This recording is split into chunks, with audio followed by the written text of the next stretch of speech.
AP రాజధాని అమరావతిలో రెండో దశ ల్యాండ్ పూలింగ్ ప్రారంభమైంది. రైతులు ఎమ్మెల్యేను ప్రశ్నిస్తూ ఉన్నారు, మంత్రిని ప్రశ్నిస్తూ ఉన్నారు. తుళ్లూరు మండలంలోని వడ్డమన్లో ల్యాండ్ పూలింగ్ కార్యాలయం ప్రారంభించారు. ఈ కార్యక్రమంలో గ్రామస్తులతో మంత్రి నారాయణ గ్రామ సభ నిర్వహిస్తూ ఉన్నారు. లైవ్ ఇప్పటి వరకు చూసాం. అమరావతికి చట్టబద్ధత గురించి రైతులు ప్రశ్నిస్తూ ఉన్నారు. గతంలో సేకరించిన మొదటి విడత ల్యాండ్ పూలింగ్ లో జరిగిన అభివృద్ధి ఎంతవరకు వచ్చిందని ప్రశ్నించారు. నెక్స్ట్ టర్మ్ గవర్నమెంట్ మారితే తమ భూముల పరిస్థితి ఏంటని ప్రశ్నించారు. 3 ఏళ్లలో అభివృద్ధి జరుగుతుందని గ్యారంటీ ఉందని రాసిస్తారా అంటూ ఎమ్మెల్యే శ్రవణ్ను ప్రశ్నించారు గ్రామస్తులు.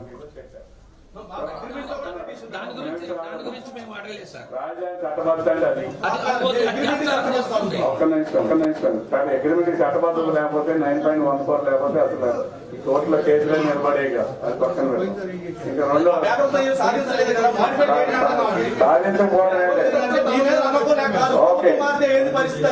ఒక్క నిమిషం, నీకు ప్రభుత్వం మారుతాం అనే పాయింట్ అనేది పక్కన పెడితే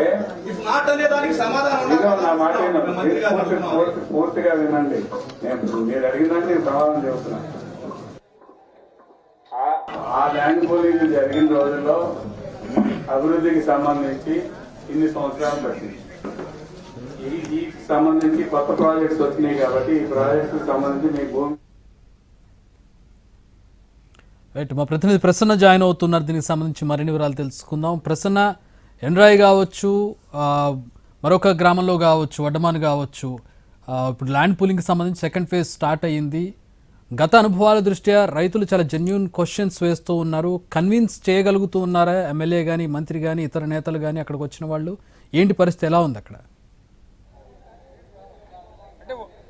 వడ్లమాన్లో 1973 ఎకరాలకు సంబంధించి ల్యాండ్ పూలింగ్ నోటిఫికేషన్ ఇవ్వడం ప్రక్రియ కూడా ప్రారంభమైంది. కొంతమంది రైతులు కూడా ముందుకు వచ్చారు.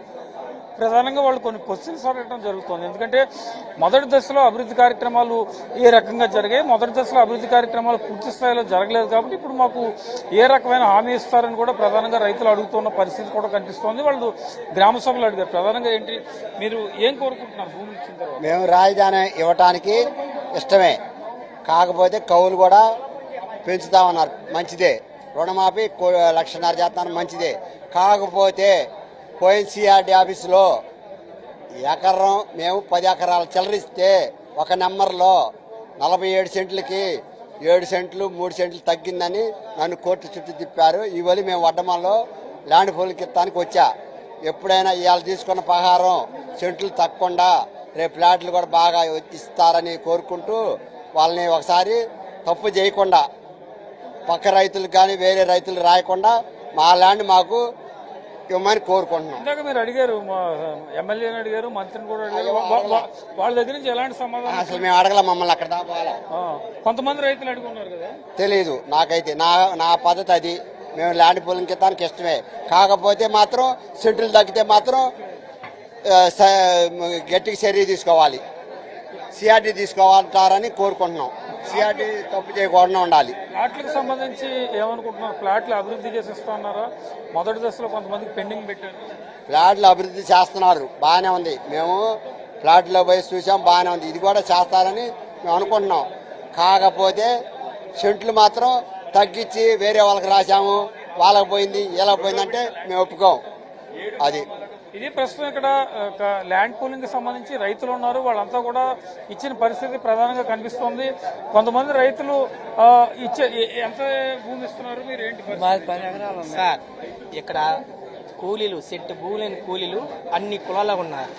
మేము కౌలు చేసుకొని, మేము కౌలు రైతులు ఏటా 10 ఎకరాలు కౌలు చేసుకొని బతుకుతూ ఉంటాం. మా రైతులు మంచితనం వల్ల కానీ ఒక రేటు లేటుకి ఇచ్చినా, ఒక రేటు ముందుకు ఇచ్చినా సరే చక్కగా కౌలు చేసుకొని బతుకుతున్నాం సార్. పోతుంటే మమ్మల్ని అందరి గ్రామంలో సెట్ భూమి లేని అందరినీ, గ్రామంలో సెట్ లేని భూమి అందరినీ సర్వే చేయించి బాబు గారు మమ్మల్ని దృష్టిలో పెట్టుకొని మాకు ఏదైనా సరే న్యాయం చేయాల్సిందే కోరుకుంటున్నాం. మీరు చెప్పండి సార్. మీరు ప్రధానంగా ఇందాక మాట్లాడున్నారు కాబట్టి ఎమ్మెల్యేలు, మంత్రి చెప్పిన దాంట్లో ఇంతవరకు సంతృప్తి చెందారు? ఎలాంటి స్పష్టతను ఇవ్వలేదు. మేము అడిగింది ఏంటంటే వాళ్ళు 3 years లోపల కాల పరిమితితో కంప్లీట్ చేస్తా ఉన్నారు. కంప్లీట్ చేయలేకపోతే ఏంటి? ప్రకృతి వైపరీత్యాల వల్ల కావచ్చు, లేకపోతే బడ్జెట్ ప్రాబ్లం వల్ల కావచ్చు, లేకపోతే రాజకీయపరమైనటువంటి అంశాల మీద రావచ్చు. ఎనీ ఇష్యూస్ ఏవైనా రాని, ఎనీ సర్కమ్స్టెన్సెస్ మాకు 3 సంవత్సరాల లోపల అభివృద్ధి చేసినటువంటి ప్లాట్ ఇవ్వలేకపోతే మాకు పరిహారంగా ఏమి ఇస్తారు అనే దాని మీద స్పష్టతను ఇవ్వలేదు. అభివృద్ధి చేసి ఇస్తామనే హామీ చెప్తున్నారు కానీ చేయలేకపోతే ఎమ్మెల్యే కొంత సమాధానం ఇచ్చారు, చట్టబద్ధత ఆలోచిస్తాను, అభివృద్ధికి సంబంధించి కోర్ట్ ఆఫ్ లా అని కూడా ఆయన మాట్లాడుతున్నారు. ఓవరాల్ గా మీకు ఏమనిపిస్తుంది? అంటే మేము 2014లో ఏ విధానాన్ని అయితే అవలంబించామో అదే విధానం వరకు వెళ్తామని చెప్పేసి 1-10 సార్లు అదే చెప్తా ఉన్నారు. 2014 భూ సమీకరణ విధానంలో ఉన్నటువంటి అగ్రిమెంట్ ప్రకారం రైతులు ఏం సాధించుకోగలిగారనేది మేము ప్రశ్నిస్తున్నాం. 2014-2024 మధ్య 2019-24 మధ్య అభివృద్ధి జరగలేదు కదా. అప్పుడు ప్రభుత్వం రాజధాని పట్ల సానుకూలతగా లేదు కదా, అభివృద్ధి చేసేదానికి ఇష్టపడలేదు కదా. ఇష్టపడినప్పుడు బలవంతంగా కోర్టు ద్వారా ఏం సాధించగలిగారు? ఆ సందర్భంగా కోర్టు కూడా వ్యాఖ్యానించింది. ఆర్థికపరమైన అంశాల మీద మేము బలవంతంగా అభివృద్ధి నిధులు కేటాయింపు చేసి అభివృద్ధి చేయించలేము అని కోర్టు చెప్పిన సందర్భం కూడా ఉంది. ఇప్పుడు ఫైనల్ గా ఏం చెప్తున్నారు మీరు వాళ్ళకి? దాని మీద స్పష్టత రాందే ముందుకెళ్లేదానికి మేము ఇష్టతగా లేము. అంటే కొంతమంది ఇవ్వడానికి విముఖంగా ఉన్నారు సార్. వాళ్ళ ఒపీనియన్స్, వాళ్ళకి నమ్మకం ఉండొచ్చు. అది ఫైనల్ గా ఇంకో మీటింగ్ ఏర్పాటు చేస్తామని కూడా చెప్తున్నారు. అందరినీ కన్విన్స్ చేస్తే ల్యాండ్ తీసుకుంటాము, అభివృద్ధి కార్యక్రమాలు రైతులకి తెలుసు అని కూడా మంత్రులు పదే చెప్తూ ఉన్నారు. ఇంకో 2 మీటింగ్లు వేసినా 3 మీటింగ్లు వేసినా చేయలేకపోతే ఏంటి అనే కాజుకి అయితే మాత్రం ప్రభుత్వం అయితే సానుకూలతగా లేదు. అంటే వాళ్ళ ప్లానింగ్, వాళ్ళకి ఇంటర్నల్గా ఏమి ఇబ్బందులు ఉన్నాయో తెలియదు కదా. ఇప్పుడు మేమేమంటున్నామంటే వాళ్ళని ఇబ్బంది పెట్టాలని కాదు, ప్రభుత్వం మారిన రోజున మాకు రైతు ఇచ్చినటువంటి వాళ్ళకి భద్రత ఏంటి, గ్యారంటీ ఏంటి, లీగల్ ఎయిడ్ ఏంటి, చట్టపరంగా అతనికి ఏం హక్కులు ఉన్నాయి.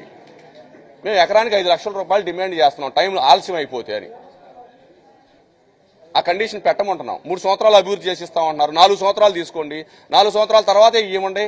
4 సంవత్సరాలు దాటితే 5 లక్షల రూపాయల కాడికి ఇవ్వండి అని అడుగుతున్నాం మేము ఎకరానికి. ఆ కండిషన్కి ఓకే అయితే పరిశీలన చేసుకుంటాం. ఇది రైతులు ప్రధానంగా వడ్లమాను గ్రామంలో వాళ్ళకి టెక్నికల్ గా ప్రభుత్వం మారితే పరిస్థితి ఏంటి అని ఒక ప్రశ్న, అభివృద్ధికి సంబంధించి ఎలాంటి నిర్ణయం తీసుకుంటారు, ఏం చెప్పారు అని రెండో ప్రశ్న ప్రధానంగా రైతుల నుంచి వ్యక్తం అవుతున్న పరిస్థితి మనకు కనిపిస్తోంది. చక్రి.